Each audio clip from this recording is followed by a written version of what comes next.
pasca insiden tabrakan KRL komuter lain dengan kereta jarak jauh Argo Bromo di Stasiun Bekasi Timur, Menteri Perhubungan Dodi Purwagandi kembali menyampaikan perkembangan terkini terkait dengan penanganan kecelakaan kereta api yang terjadi di Bekasi Timur. Dalam konferensi pers terbaru, Menteri Perhubungan Dodi Purwagandi menjelaskan pemerintah terus melakukan pembaruan data korban secara berskala untuk memastikan seluruh penumpang yang terdampak dapat tertangani dengan baik. Dalam rilis resminya, total korban dalam kecelakaan tersebut mencapai 106 orang yang terdiri dari 16 penumpang dilaporkan meninggal dunia, sementara 91 penumpang lainnya mengalami luka-luka dengan berbagai kondisi. Dari jumlah korban luka tersebut, 38 penumpang telah diperbolehkan kembali setelah mendapatkan penanganan medis. Pemerintah berharap seluruh korban yang masih menjalani perawatan dapat segera pulih dan dapat kembali berkumpul bersama keluarga masing-masing. Sebagaimana yang kami update di hari sebelumnya. Habis ini kan teman-teman tadi ya. Pak Menhub nagih saya loh. Kasihan nggak konsen nanti mereka. Iya Pak. Penanganan kecelakaan kereta yang terjadi di Bekasi Timur, Stasiun Bekasi Timur. Dapat kami sampaikan bahwa terkait dengan jumlah penumpang sebagaimana yang kami update di hari sebelumnya, pada hari ini kami juga ingin menyampaikan bahwa jumlah penumpang yang ada di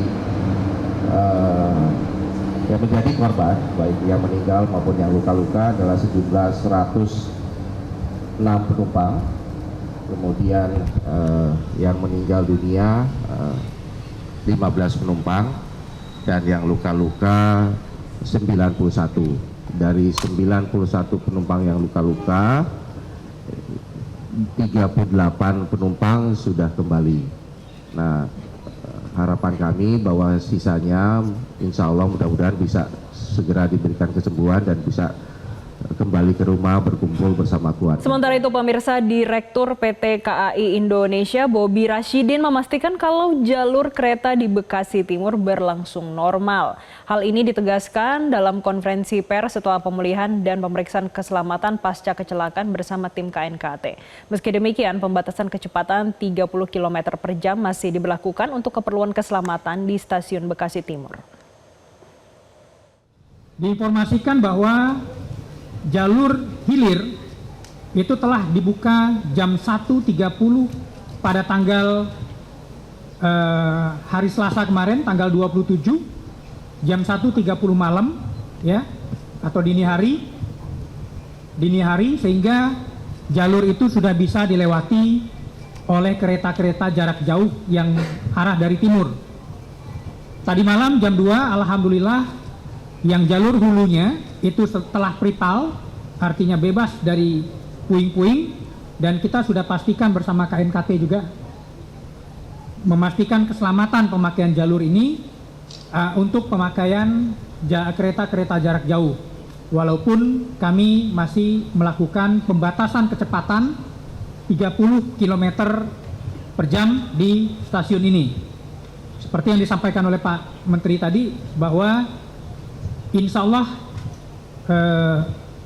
siang nanti kita akan mulai membuka kembali layanan KRL kita, Cikarang Line, yang akan beroperasi dan berfrekuensi sama dengan sebelumnya. Nah pemirsa, sebelum terjadi tabrakan dua kereta di Stasiun Bekasi Timur, beberapa menit sebelumnya ada sebuah taksi yang ditabrak KRL dari arah timur ketika mengalami mogok di sebuah perlintasan. Kecelakaan yang terjadi di dekat Stasiun Bekasi Timur ini ternyata bukan kali pertama pemirsa. Warga menyebut bahwa kondisi perlintasan tanpa palang ini kerap terjadi insiden kecelakaan. Rekan Ardan Anugrah dan juru kamera Yahdin Syafrizal akan melaporkannya untuk Anda. Dan memang kondisinya ini kalau bisa kami gambarkan, ini tidak ada palang pintu perlintasan yang memadai.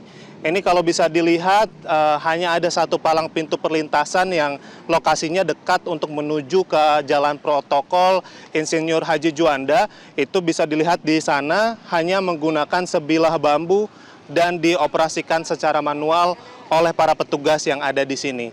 bahwa memang Jason bisa kami gambarkan juga, bisa dilihat secara langsung juga bahwa lokasi perlintasan segudang ini jaraknya kurang lebih hanya sekitar 100 meter untuk menuju ke stasiun Bekasi Timur.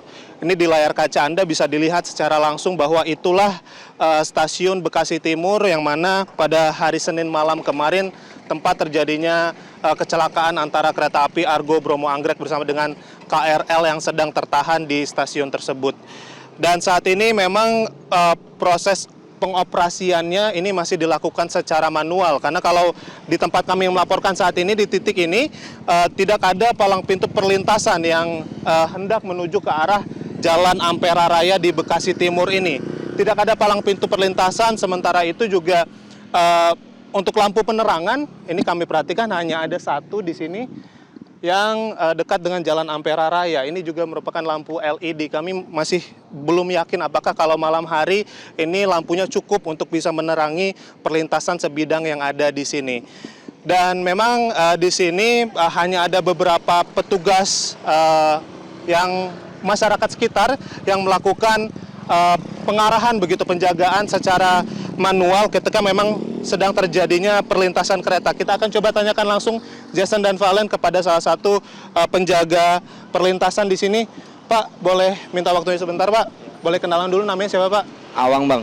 Oke, Bang Awang. Mau tanya, ini kalau untuk jaga di perlintasan sebidang ini ada berapa orang ya, Pak, biasanya? Hampir 30-an, Bang. 30-an? Iya. Itu dibagi untuk berapa, Pak?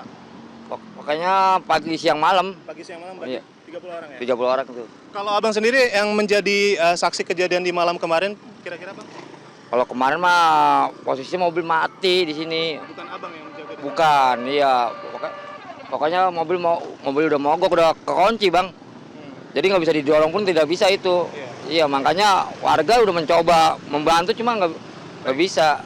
Baik, saya mau tanya terkait dengan palang pintu, Bang. Ini palang pintunya hanya manual pakai bambu ya? Itu kenapa, Pak?